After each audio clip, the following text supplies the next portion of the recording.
Hey everyone, welcome back. Hope you're having a fantastic day so far. So next month in August, we're going to have a big update as far as the next Social Security increase goes. Plus, could Social Security soon become privatized? We'll be going into all the details and everything that you need to know. But before we go ahead and dive into for today, if you would like to explore potential huge savings on your Medicare plan, then you might want to consider giving Chapter a call today with that number up there on the screen. You see, historically speaking, people who have worked with Chapter have saved right around $1,100 on their Medicare plan. So what do you have to lose? Give Chapter a call today with that number up there on the screen. That is 612-895-2101. That again is 612-895-2101. And again, on average, people who have worked with Chapter have saved right around $1,100 on their Medicare plan. So what do you have to lose? Give Chapter a call today, and thank you to Chapter for sponsoring today's video.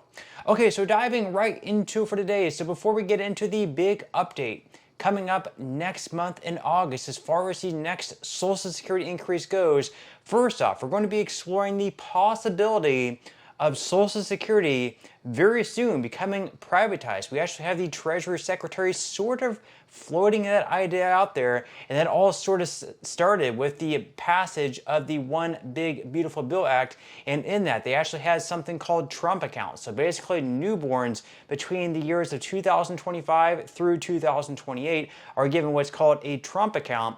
In their Trump account, whenever they're born, they're given $1,000. This money is given from the federal government, aka the taxpayer, and then you're allowed to keep that for the next 18 years as it builds up in the stock market. Now, parents or family members can invest $5,000 per year in that account, and because of that, the Treasury Secretary, Trump, and other, lawmakers from Washington think this could soon perhaps lead to the privatization of Social Security, or at least, give people a pretty good idea of the power of investing. So we're going to go ahead and dive into this article here from CNN.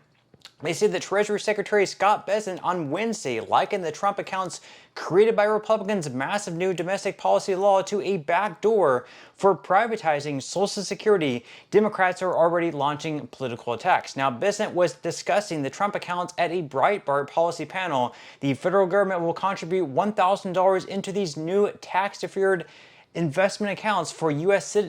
children born between 2025 and 2028, while parents and others can contribute up to $5,000 annually. The funds are intended to be used for higher education, buying a home, or starting a small business. Now, this $5,000 that's initially deposited, or even if you don't invest $5,000 per year, this can grow to a lot of money with an annual return in the stock market, which once again right now is anywhere between 8 to 10% if you're putting it into an S&P 500 index fund.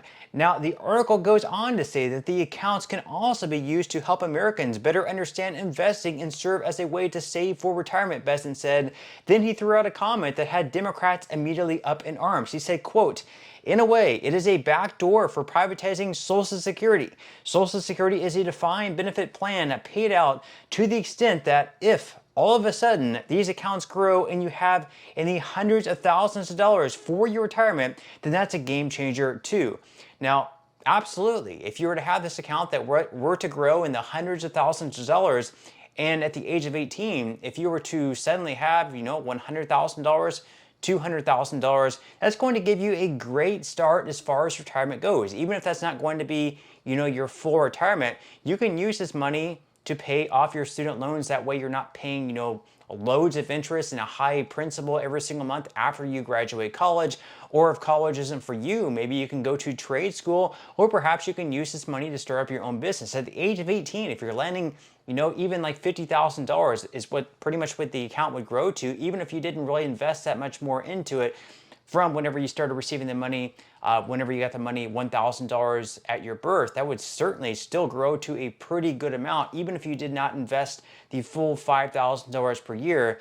Now, the article here goes on to say that later on Wednesday, Bessent posted on X that Trump baby accounts are an additive benefit for future generations, which will supplement the sanctity of Social Security's guaranteed payments. He went on to say this is not in either or question. Our administration is committed to protecting Social Security and to making sure seniors have more money, he wrote. So he is clearly stating here, this is not going to change Social Security. They're not going to change Social Security being fully privatized.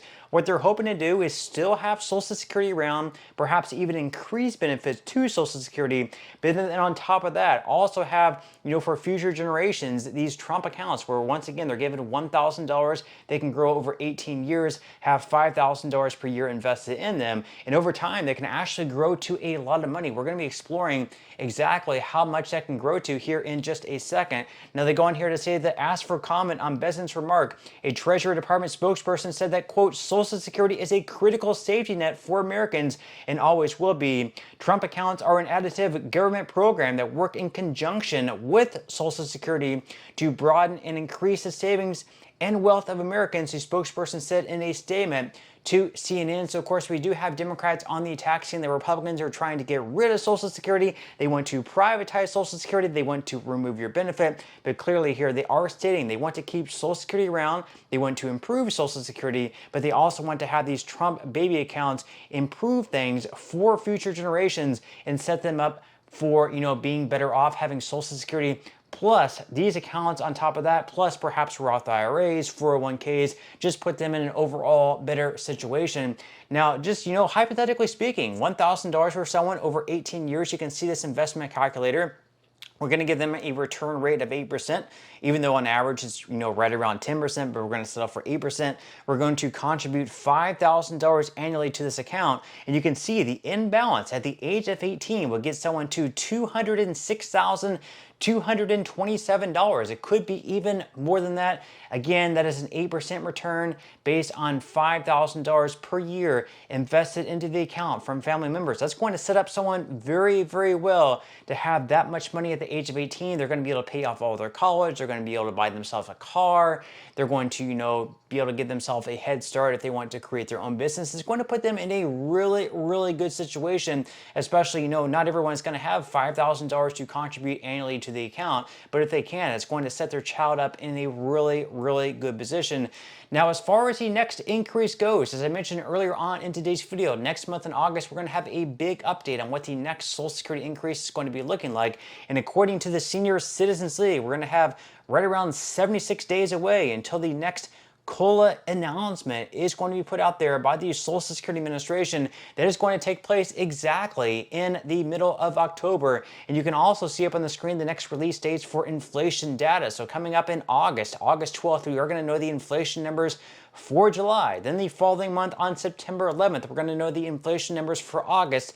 And then finally, the big number that's going to be released on October 15th is going to give us what the official cost of living adjustment is going to be looking like. That is going to give us the inflationary numbers for the month of September. But next month is going to be the big one because it's going to be the first month of the 3 months for the third quarter that we need to know to be able to compare to last year in 2024. So whatever the third quarter numbers, July, August, and September of this year, however much that goes up by when compared to the third quarter numbers of last year, July, August, and September of 2024, whatever it increases by is what the cost of living adjustment is going to be. So you can see up there on the screen, all of these numbers, they might be very confusing, but basically this is just the CPIW, which is what they use, the inflation metric for the Social Security cost of living adjustment. And you can see that last month, what the CPIW reading was 315.945.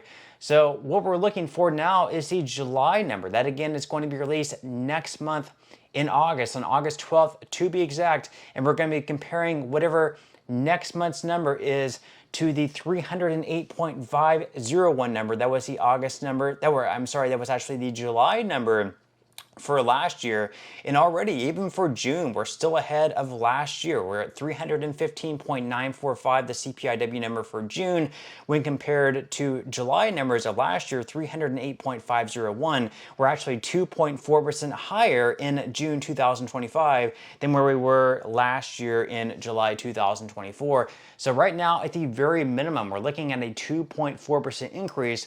But as far as, estimates go, you can see up on the screen, as far as Google AI goes, they're estimating anywhere between 2.5 to 2.7%, according to the Senior Citizens League. And of course, once again, we're also going to be looking at the Medicare Part B premiums. They are looking to increase by right around 11%, which could mean for a lot of people who are only receiving an increase of, let's say, like $20 or $25 a month, a lot of that is going to be wiped out by the increase in the Medicare Part B premium. So of course, that is going to be something that we have to keep an eye out on as well. But with that said, leave your thoughts and comments below. What would you think about a cost of living adjustment next year of 2.6%, perhaps 2.7%? Would that be enough for you? Would you be satisfied? Would you be dissatisfied? Leave your thoughts and comments below, but that's all we have for today's video, and I will see you in the next one.